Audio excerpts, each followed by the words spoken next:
கொழுக்கு மலை ஏறணுன்னா சூரியநல்லின்ற இடத்துல இருந்து ஜீப் வந்து நம்ம வாடகைக்கு எடுக்கணும். நாங்கள் நைட்டு விசாரித்து ஒரு ஜீப்பு நம்பர் வாங்கி அங்கே போயிட்டோம். இங்கே வந்து பார்த்தா அவ்வளோ கூட்டமாக இருக்குது. டிரைவர்கிட்ட எத்தனை ஜீப் நான் மேலே போகும் அப்படின்னு கேட்டால் மொத்தம் 190 ஜீப் இருக்குது அப்படின்னாங்க. அதை கேட்ட உடனே அப்படியே ஷாக் ஆகிடுச்சு. ஏன்னா அது நம்ம இன்ஸ்டாகிராம் யூடியூப்பில் பார்த்தா ஏதோ ரிமோட் லொக்கேஷன் ஜங்கிள் சஃபாரிலாம் போட்டுருந்துச்சு. இப்படி 190 ஜீப்பு வாடகைக்கு எடுத்துகிட்டு மக்கள் போகக்கூடிய ஒரு வசதி இருக்குது அப்படின்னு நாங்கள் அதுவும் பார்த்தா அங்கே கூட்டம் வேறு அவ்வளோ ஜாஸ்தி இருந்தது. பட் எனிவேஸ் வந்துட்டோம், நம்ம என்னென்னு போய் பார்த்துறோம் அப்படின்னு சொல்லிட்டு ஜீப்பில் ஏறிட்டோம். ஒரு எஸ்டேட் வழியாக தான் கூப்பிட்டு போனாங்க. டிரைவர்கிட்ட விசாரிக்கும் போது அவங்க என்ன சொல்கிறாங்கன்னா, இது வந்து ஒரு ப்ரைவேட் டீ எஸ்டேட்டு. மேலே போகிறதுக்கு கொழுக்குமலை பீக் போகிறதுக்கு வந்து ஒரு 13 கிலோமீட்டர்ஸ் இருக்குது. இந்த 13 கிலோமீட்டர்ஸ் வந்து பார்த்திங்கன்னா ஃபுல்லாகவே இந்த மாதிரி ஆஃப் ரோடு தான். இப்போ நம்ம வந்து இங்கே வந்து சேர்ந்துட்டோம். ஜீப்பை பார்க் பண்ணிட்டு இன்னொரு 1/2 கிலோமீட்டர் நம்ம நடந்து போனோம் அப்படின்னா நம்ம சன்ரைஸ் பாயிண்ட் வந்துடும். பஸ் கொஞ்சம் நவருங்க. தேங்க்யூ. ஒரு மண்ணும் தெரியல.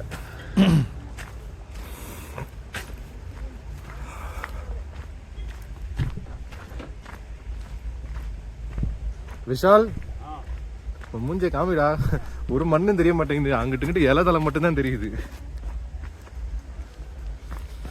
காலையில் அந்த டைமில் அங்கே போகும்போது செம்ம குளிருங்க.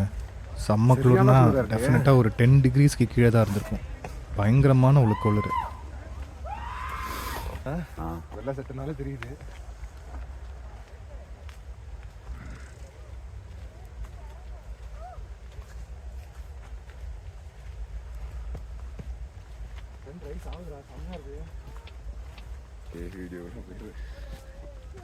அந்த ஆரஞ்சு அப்படியே அந்த ரிம் தெரியுது பாரு.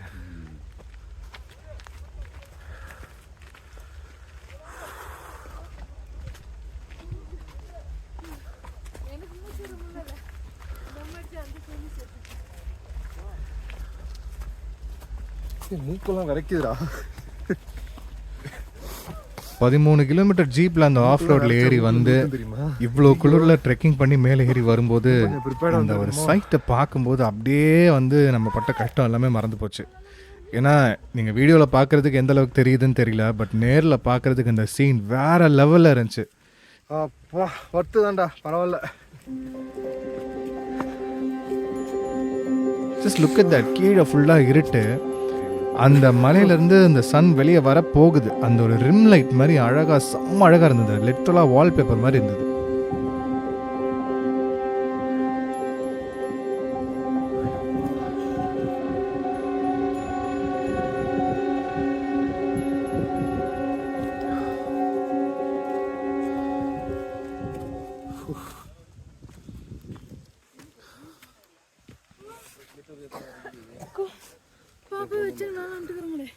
இந்த பக்கமா அந்த பக்கமா சொன்னோம். எந்த அப்படிதானே இப்ப சொன்னாங்க.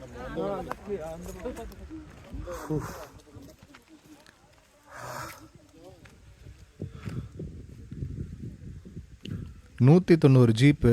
ஒரு ஜீப்பில் வந்து 5லேருந்து 7 பேர் உட்காரலாம். அப்போ கனெக்ட் பண்ணி பாருங்கள் எத்தனை பேர் வந்திருப்பாங்கன்ட்டு. நம்மளை மாதிரி தான் இல்லை, எல்லாருமே மனுஷங்க தானே. ஒரு அழகான சன்ரைஸ் பார்க்கணுன்னு யாருக்கு தான் ஆசை இருக்காது. இவங்க எல்லாருமே நம்மளை மாதிரி ட்ராவலர்ஸ் தாங்க.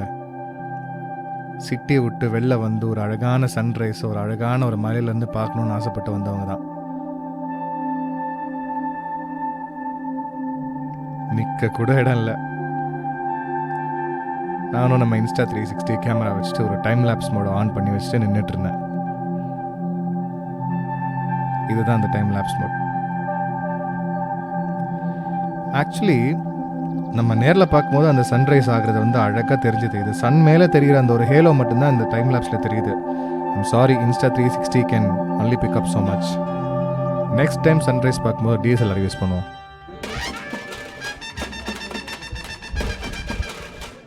Welcome to the crowd. சிட்டிக்கும் இதுக்கும் பெரிய வித்தியாசம் ஒன்றும் இல்லை. அதே க்ரௌடு, அதே போட்டி.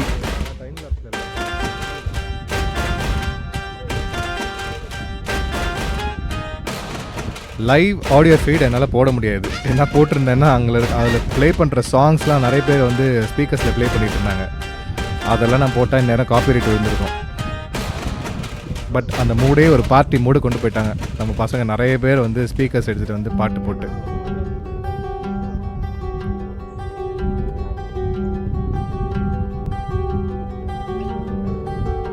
இந்த பீக் இப்படி கேமராவில் இந்த ஆங்கிளில் பார்க்குறதுக்கு வந்து ரொம்ப டேஞ்சரஸாக தெரியுது. அதே மாதிரி தான் ரியலாகவும் இருந்தது. கொஞ்சம் கேர்லெஸ்ஸாக அங்கே எங்கெல்லாம் போனோம் அப்படின்னா கண்டிப்பாக வந்து விழுந்துடும். டெஃபினட்டாக டு நாட் பிரிங் கிட்ஸ், குழந்தைங்கள வந்து தயவு செஞ்சு கூட்டு வந்துடாதீங்க. சன்ரைஸ் ஆனதுக்கப்புறம் தாங்க அதில் சுற்றி இருக்கிற அழகே கண்ணுக்கு தெரிய ஆரம்பிச்சது.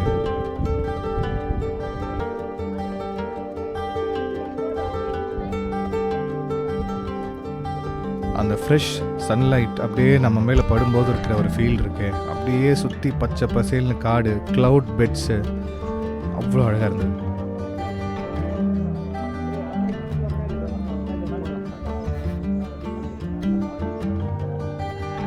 இப்போ நான் எங்கே இறங்கி போயிட்டுருக்கேன்னா மீசப்புலிமலைன்னு சொல்லிட்டு ஒரு ஸ்பாட் இருக்குது கொழுக்குமலையில். நம்ம இன்ஸ்டாகிராம், ஃபேஸ்புக், யூடியூப்லலாம் பார்த்ததில் வந்து அந்த ஸ்பாட்டை தான் ஃபோட்டோ அண்ட் வீடியோஸ் நிறைய எடுத்து போட்டிருப்பாங்க. சரி, அந்த ஸ்பாட் எங்கே இருக்குதுன்னு சொல்லிட்டு நாங்கள் வந்து ஜீப் டிரைவர்கிட்ட ஃபோன் பண்ணி கேட்டால், நீங்கள் ஏறி நிற்கிற ஸ்பாட்லேருந்து இன்னும் கொஞ்சம் கீழே இறங்கி போங்க, அந்த ஸ்பாட் வரும் அப்படின்னாங்க. சரின்ட்டு இறங்கி போய் ஃபோட்டோஸ் வீடியோஸ் எதாவது எடுக்கலாம் அப்படின்னு சொல்லிட்டு தான் இப்போ நம்ம போயிட்டுருக்கோம்.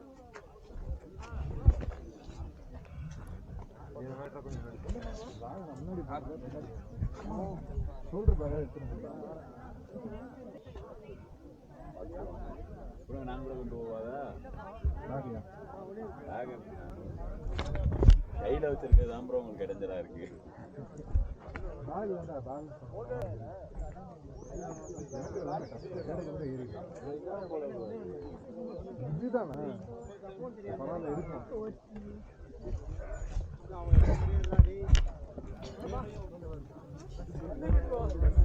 நிறைய பேர் குழந்தைங்களெல்லாம் தூக்கிட்டு வந்துருந்தாங்க. ஒரு 6 மாதம் 10 மாதம் குழந்தையெல்லாம் தூக்கிட்டு அவங்க பாட்டுக்கு ஜீப்பில் அவ்வளோ தூரம் ஆஃப் ரோட் வந்து இங்கே ஏறி வந்திருக்காங்க. இந்த ஒரு லெஃப்ட்டில் தெரியுது பாருங்கள், கூட்டமாக நிற்கிது பாருங்கள், அதுதான் அந்த மீசப்புலிமலை ஃபோட்டோ ஸ்பாட்.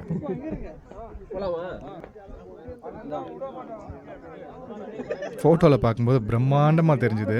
பட் இங்கே வந்து இல்லை என்ன ஸ்பெஷாலிட்டினா, அந்த ராக் இருக்குது பாருங்கள் லெஃப்ட் சைடில், என்னோடய லெஃப்ட் சைடில் ஒரு சின்ன ராக் தெரியுதா, எல்லோரும் நின்று ஃபோட்டோஸ் எடுத்துகிட்டு இருக்காங்களே, அது வந்து டைகரோட ஹெட்டு மாதிரி இருக்கும் கொஞ்சம், தெரியுதா? அங்கே ஃபோட்டோ எடுக்கிறது க்யூ நின்று ஃபோட்டோ எடுக்க வேண்டியதாக இருந்துச்சு. Just like in a city. ஒரு பஸ் டிக்கெட் வாங்குறதுக்கோ ட்ரெயின் டிக்கெட் வாங்குறதுக்கோ நம்ம போய் க்யூவில் நிற்கிற மாதிரி, க்யூவில் நின்று ஃபோட்டோ எடுக்கிற மாதிரி இருந்துச்சு. Typical reels versus reality situation.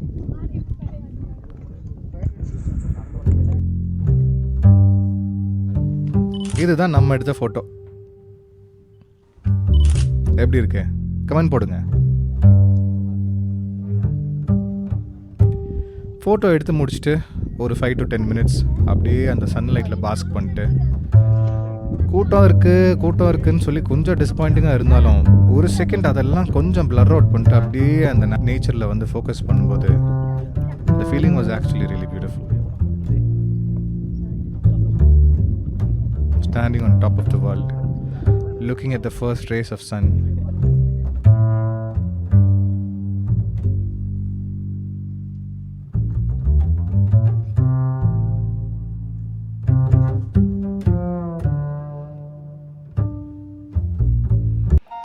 மேலே வரும்போது ஃபுல்லாக இருட்டாக இருந்தது. நம்மளோட ஆஃப் ரோடுன்னு போட்டு குலுக்கி எடுத்துட்டாங்களே தவிர வேறு எதுவும் பார்க்க முடியல.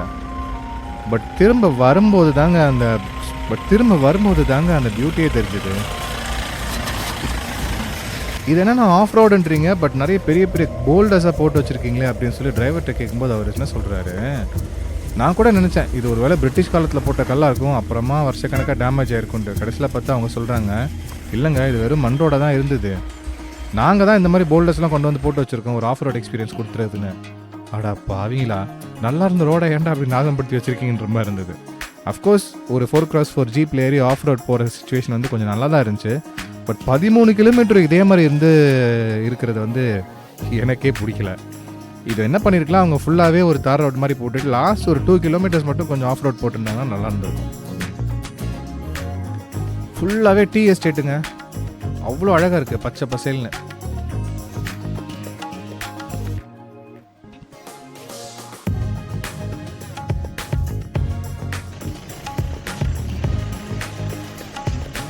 இந்த ரோட்டில் யானை எல்லாம் கிராஸ் ஆகுமாங்க. யானை வந்து கூட்டம் கூட்டமாக வந்து அப்பப்போ வந்து கிராஸ் ஆகுமா, தண்ணி குடிக்கிறதுக்கு இங்கேருந்து மலை ஏறி போயிட்டு பின்னாடி போயிட்டுலாம் வருமா. நம்மளுக்கு எதாவது தெரியுதான்னு பார்த்தா கடைசி வரை எதுவும் பார்க்க முடியல.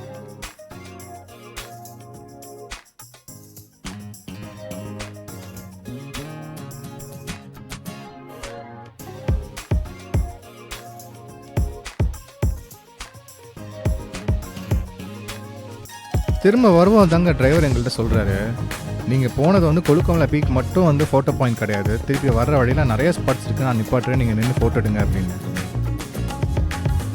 பா எவ்வளோ அழகாக இருக்குது பாருங்கள், அன்டச்சாக இருக்குது பாருங்கள்.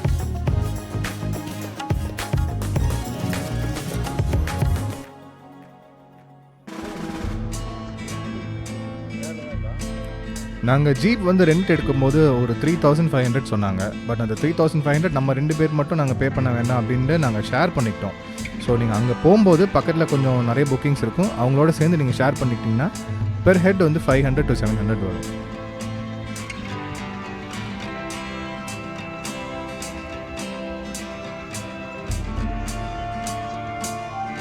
நாங்கள் வந்து இண்டிவிஜுவலாக ஒரு இடத்துல ஸ்டே பண்ணிட்டு இந்த சஃபாரி போகிறதுக்காக மட்டும் வந்தோம்.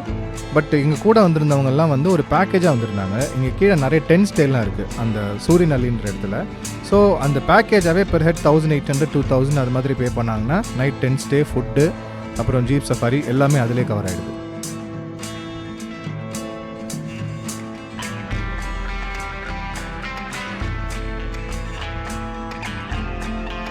வேறு என்னென்ன இங்கே இருக்குது அப்படின்னு பார்க்குறதுக்கு அப்படியே ஜீப் டிரைவர்கிட்ட வந்து பேச்சு கொடுக்கும்போது தான் அவர் சொன்னார், இந்த ஸ்பாட் தாங்க, இந்த ஸ்பாட்டில் வந்து ஒரு ஸ்ட்ரிங் தெரிஞ்சுது, இந்த கேமராவில் வீடியோவில் தெரியல, பட் ஏஷியாஸ் லார்ஜஸ்ட் ஜிப்லைனிங் வந்து இங்கே தான் இருக்குது. பர் ஹெட் வந்து 4000 ஆகும் அப்படின்னாங்க. கண்டிப்பாக பண்ணியே ஆகணும் அப்படின்னு நினச்சிட்டு இருந்தேன். அந்த டிரைவர் அண்ணாட்ட கூட சொல்லி வச்சேன், நீங்கள் எனக்கு இன்றைக்கி டிக்கெட் புக் பண்ணி கொடுங்கண்ணா அப்படின்ட்டு. இப்போ அந்த ஜிப்லைன் ஏறி மேலே போனால் எத்தனை கிலோமீட்டர் வரணும்? 10 கிலோமீட்டர் வரணும். திருப்பியும் ஜீப் பிடிச்சி தான் வரணும். நான் பேசிடுவோம். ஆனால் அதுக்கப்புறமா பேசிட்டு அவர் என்கிட்ட சொன்னார், என்னன்னா மெயின்டெனன்ஸ்க்காக நெக்ஸ்ட் 3 months அது க்ளோஸ் பண்ணி வச்சுருக்காங்க அப்படின்னு சொல்லி. It was disappointing, but it's okay, there's always a next time.